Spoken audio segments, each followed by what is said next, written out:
छत्रपती संभाजीनगर महापालिका निकालांनी पेटवलेलं राजकारण, शिरसाट कुटुंबांचा डबल धमाका आणि दानवेंना बसलेला मोठा धक्का. छत्रपती संभाजीनगर महाराष्ट्राच्या राजकारणात नेहमीच केंद्रस्थानी राहिलेलं शहर. कधी शिवसैनिकांचा गड, कधी सत्ता संघर्षाचं रणांगण, तर कधी कुटुंबीय विरुद्ध कुटुंबीय असा थरार. आणि 2026च्या महापालिका निवडणुकीनंतर पुन्हा एकदा हेच शहर चर्चेच्या केंद्रस्थानी आलंय. एकाच घरात दोन विजय आणि दुसऱ्या घरात पराभवाचं सावट. हा केवळ निकाल नाही, तर एक राजकीय ताकदीचा, संघटन शक्तीचा आणि जमिनीवरच्या राजकारणाचा आरसा आहे. नमस्कार, मी श्रद्धा आणि तुम्ही पाहताय सत्ते पे सत्ता. शिरसाट कुटुंबाचं डबल स्ट्राईक. पालकमंत्री संजय शिरसाट यांच्यासाठी ही निवडणूक अग्निपरीक्षा होती असं म्हटलं तर वावगं ठरणार नाही, कारण विरोधकांनी आधीच रणशिंग फुंकलं होतं. कुटुंब राजकारण, वारसदारांची राजकारणात एंट्री आणि युतीतील ताणतणाव यावरतून अनेकांनी बोट दाखवलं होतं. पण निकालाच्या दिवशी चित्रच पालटलं. प्रभाग क्रमांक 18 मधून संजय शिरसाट यांच्या सुकन्या हर्षदा शिरसाट विजयी झाल्या, तर प्रभाग क्रमांक 29 मधून सुपुत्र सिद्धांत शिरसाट विजयी झाले. एका निवडणुकीत एकच कुटुंबातील दोन्ही उमेदवारांचा विजय म्हणजे केवळ योगायोग नाही, तर संघटनात्मक ताकदीचं जिवंत उदाहरण आहे. मराठीत म्हण आहे ना, ज्याच्या हाती रणांगणांची नीतिमत्ता त्याच्याच हातात सत्ता. शिरसाट कुटुंबानं नेमकं हेच दाखवून दिलं. पण अंबादास दानवेंना मोठा राजकीय धक्का यातून बसलेला आहे.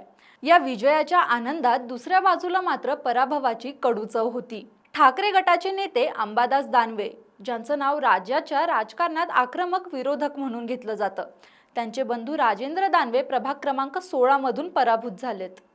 राजकारणात म्हणतात की घरातला पराभव जास्त टोचतो, आणि हा पराभव ठाकरे गटासाठी केवळ एक जागा गमावणं नव्हे, तर विश्वासाचं गालबोट ठरतोय.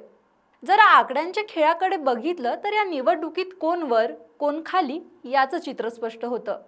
यामध्ये भाजपने सर्वाधिक जागा निवडून आणून सर्वात मोठा पक्ष असल्याचं सिद्ध केलंय, तर शिवसेना शिंदे गट दुसऱ्या क्रमांकावर आणि ठाकरे गट तिसऱ्या क्रमांकावर. ठाकरे गटाकडून अपेक्षेपेक्षा कमी कामगिरी झाल्याचं हा निकाल स्पष्ट सांगतोय. विजयानंतर प्रतिक्रिया देताना हर्षदा शिरसाट यांनी जे बोललं ते केवळ राजकीय वक्तव्य नव्हतं, तर थेट विरोधकांना दिलेला अप्रत्यक्ष टोला होता. त्या म्हणाल्या, या प्रभागावर सर्वांचं लक्ष होतं. निवडणुकीआधी आमच्याबाबत अनेकांनी अनेक गोष्टी बोलल्या, पण आज आमचे चारही उमेदवार विजयी झालेत. बोलणाऱ्यांना उत्तर शब्दांनी नाही, तर निकालाने दिलं. हेच यातून टोला लगावत त्यांनी स्पष्ट केलं. पुढे त्या म्हणाल्या, ज्या जागेमुळे युती तुटली असं बोललं जात होतं, आज तीच जागा आम्ही जिंकलीये. ज्यांनी कुत्र सोडलं त्यांच्याच अंगावरती भुंकलं. हर्षदा शिरसाट यांच्या भाषणातील सर्वात भावनिक भाग म्हणजे, हा केवळ आमचा विजय नाही, तर सर्व शिवसैनिकांचा विजय आहे. प्रत्येकाच्या डोळ्यात पाणी आहे, कारण प्रत्येकाने जीव ओतून मेहनत केली आहे. राजकारणात आकड्यांपेक्षा भावना जिंकल्या की विजय अधिक ठळक होतो, आणि इथे तोच क्षण पाहायला मिळाला. एवढं सगळं बोलून देखील महापौर पदावर सस्पेन्स कायमच असताना दिसतोय. सध्या शहरात एकच चर्चा सुरू आहे, हर्षदा शिरसाट महापौर होणार का या प्रश्नावरती मात्र त्यांनी अतिशय संयमी भूमिका घेतली. त्या स्पष्ट म्हणाल्या की अजून आरक्षण जाहीर झालेलं नाही, त्यामुळे आत्ताच काही भाष्य करणं योग्य ठरणार नाही. राजकारणात म्हणतात, वेळ पाहून चाल, नाहीतर चाल पाहून वेळ येते, आणि हर्षदा शिरसाट यांचं हे वक्तव्य त्याचंच उदाहरण आहे. हर्षदा शिरसाट यांनी शेवटी केलेलं विधान मात्र खूप महत्त्वाचं आहे. आम्हाला असं काम करायचंय की पुढील 5 वर्षांनंतर लोकांकडे जायची वेळ येऊ नये. हे वाक्य म्हणजे अपेक्षा, आव्हान आणि जबाबदारी. कारण आता प्रश्न असा आहे की सत्ता मिळाली, पण ती सांभाळता येणार आहे का? छत्रपती संभाजीनगरचा हा निकाल स्पष्ट सांगतोय की शिरसाट कुटुंबाने जमिनीवरचं राजकारण जिंकलं. ठाकरे गटाला आत्मपरीक्षणाची वेळ आली आहे. भाजप शहरात सर्वात मोठा खेळाडू ठरतोय, आणि शिवसेना शिंदे गट सत्तेच्या केंद्रात राहण्यास सज्ज. शेवटी एवढंच की राजकारणात कुणीही कायमचा राजा नसतो, पण जो कोणी जनतेशी जोडलेला असतो तोच टिकतो. ह्यावरती तुमचं मत काय ते कमेंट्समध्ये नक्की सांगा, आणि अशाच माहितीसाठी चॅनलला सबस्क्राईब करा.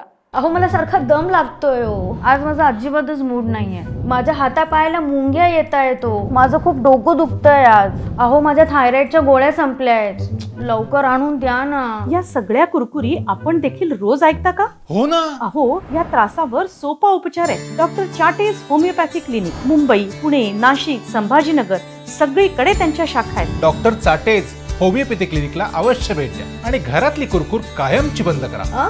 थायरॉइडची